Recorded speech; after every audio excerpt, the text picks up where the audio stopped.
Coming up this week on the Digital Lifestyle Show 9:13, we're actually doing a short update show this week. We're back with our full shows next week. Richard and Garry are away, but I did wanted to catch up on a few things. So we're going to be talking about Windows Media Server. We haven't talked about it for a long time, but I'm looking forward to talking about that. We've got some new builds to talk about. I've got some other videos that I wanted to talk about. If you've got any suggestions for guests on the show, you want to come on the show, you can let me know, ian@digitallifestyle.com.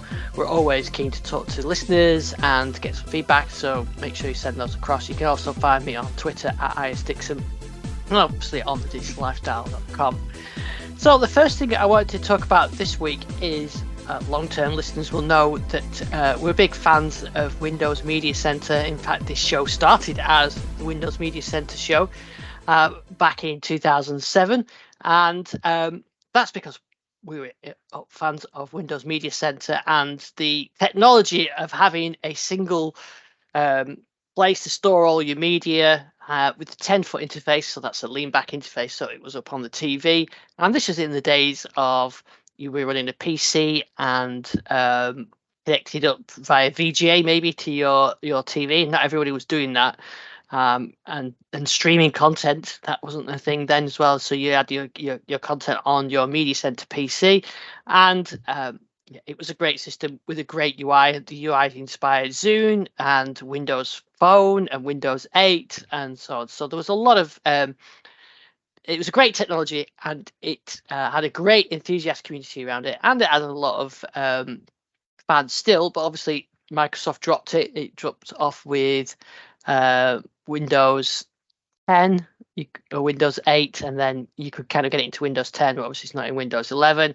And yeah, it hadn't had any work on it since the sort of Vista or Windows 7 days. So yeah, it went by the wayside. But there's a lot of love for it, and there are some alternatives. And one of those that we've talked about on the show in the past is called Emby, which Emby is a media server and client system. So you can get clients on a PC, a server that runs on a PC, Mac or Linux. You can get an Emby client for your phone. You can get an Emby client for the browser.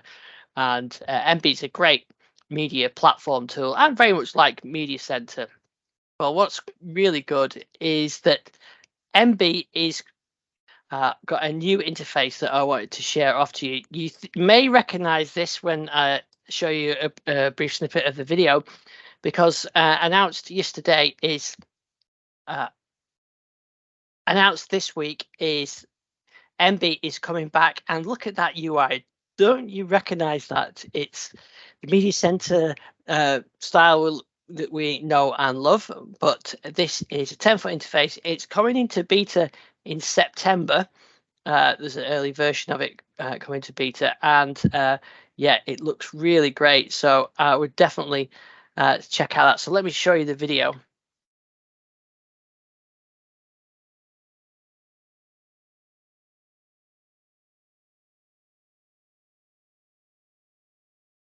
And so there it is. The Windows Media Center UI is coming back in the form of Emby. Like I mentioned, Emby is not new. It's been around for a while, but the sounds, the look and feel, that pivot across the top, you got the original look and feel of Media Center. Look at the EPG there. It looks exactly like the Vista Media Center version from sort of 2008. And yeah, look at that. You've got media information, all with that sort of nice UI, which is designed for the 10-foot interface. So you do it through remote. So it's not designed particularly for keyboard and mouse. It's up on your TV. You're sat on the couch, just like you do now with with your streaming services and your set-top boxes and whatever. But yeah, this is coming back. So I'm hoping to find out some more information from the developers behind it. So if you do have any questions about Emby and particularly the Media Center UI, send them in. I'll collate them together. We'll send them over to the Emby guys. We can talk about it on a future show. So it looks great. I'm looking forward to it. I don't even have a PC hooked directly up to my TV anymore. I've got an Xbox, Skybox, and I think that's all I've got connected now. So I've got a Chromecast, I think, on there as well. So yeah, the days of having a full-fledged PC in your living room hooked up to that seem to have gone. But I did like that, and now, of course, with Raspberry Pi, it would be really easy to build a little neat set-top box using a Raspberry Pi running Linux with that Media Center UI. So that's got a lot of potential. So I definitely going to try and find out some more about this. So if you got any questions about it, I'm sure Richard and Garry are going to be really interested with this as well. No.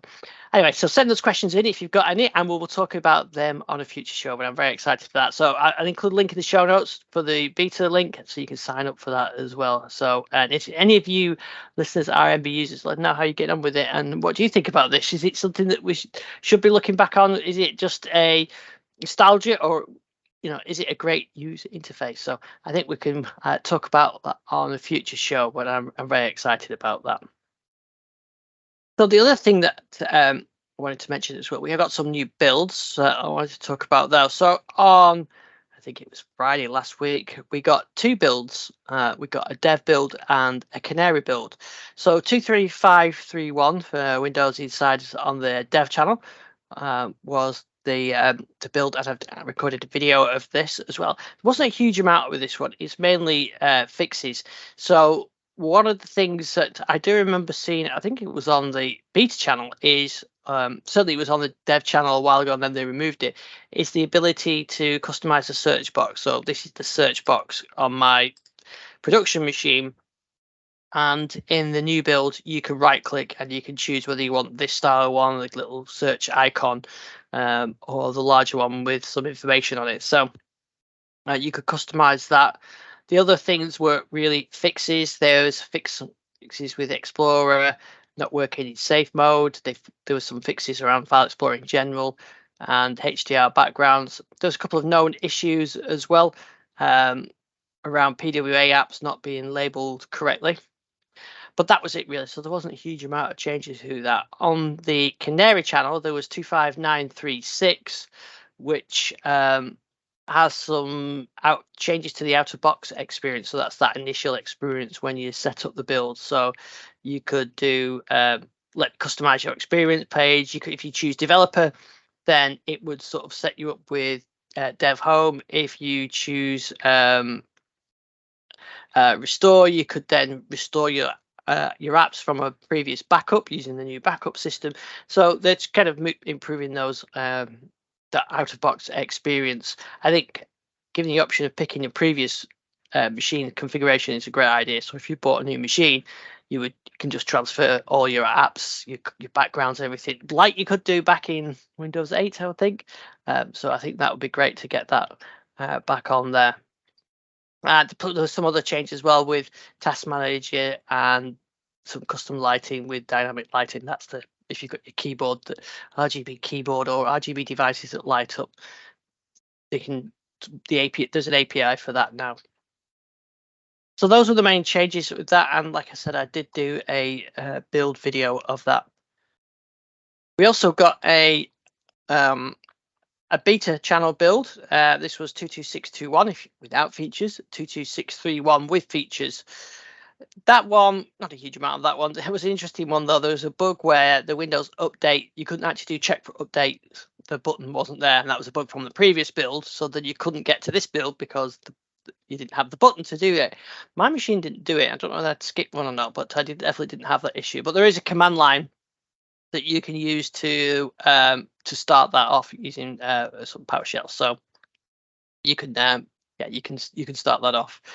Some of the changes that were in that was the home page in settings that was on the dev channel a few months ago. Then they pulled it, but it's back here now. So if you go to home, there's like tiles which show you the shortcuts, like your cloud settings, your personalization settings, recommended settings, that kind of thing. So it shows it in one screen. So that's like a home page before you then can go off to the various different areas in settings as well. So actually it's quite a nice feature. It's makes it a bit easier to find your way around. Another feature was so the Windows backup improvements, which goes back to what we talked about in the Canary build as well. So you can choose what you want to back up. Those are in the beta build. The beta builds are now getting quite feature rich, and there's lots of little features in there which will be ready for 23H2, which I don't think they'll be that long, maybe a couple months, and that'll be ready to go then. So there's quite a lot of little features in that one. There was the usual fixes, file explorer fixes, dynamic lighting fixing, and some casting improvements. That's where you can mirror cast to another screen as well.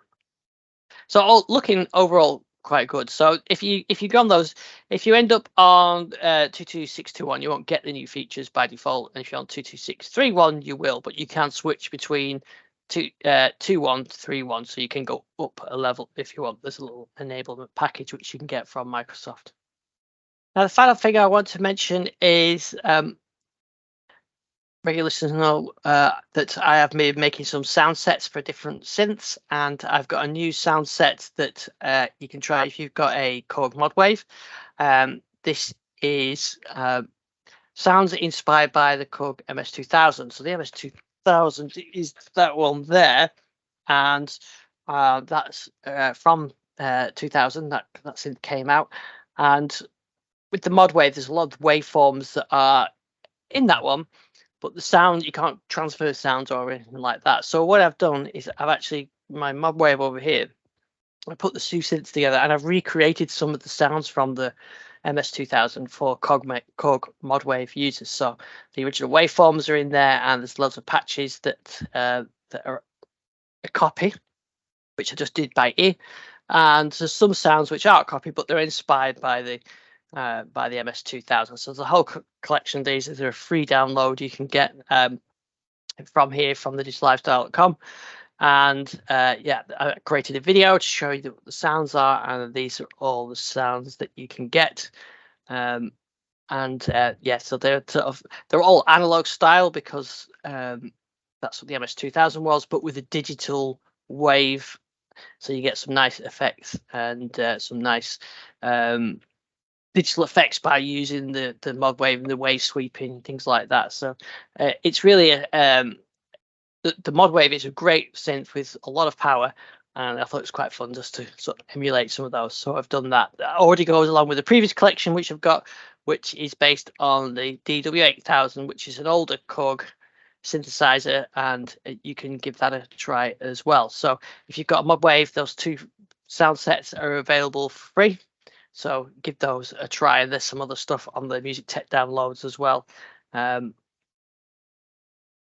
including a set of sounds that I created from my DX7, Yamaha TX7 DX7, which I recorded a video last week where I was showing you sort of why the TX7 DX7 is still a great synth to have. I think I talked about it last week, but if I didn't, the video is live for that one as well. I think I did mention it last week.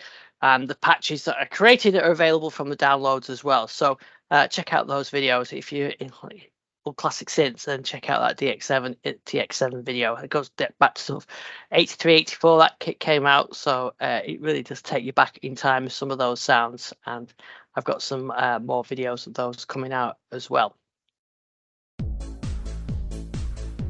So that's it for this week's update show. Don't forget you can email me, ian@thedigital-lifestyle.com. I'm at Ice Dixon on Twitter. Any links you want, you can find those on thedigital-lifestyle.com. Looking forward to seeing Emby and what that comes. We should have some special guests coming on the next few weeks as well, and hopefully back Richard and Garry soon. Actually, yeah, Gary's not well, so hopefully Gary's feeling better soon as well, and we'll be back to a regular show. So like I said, email me, ian@thedigital-lifestyle.com. Thanks for watching, thanks for listening, and we'll see you next week.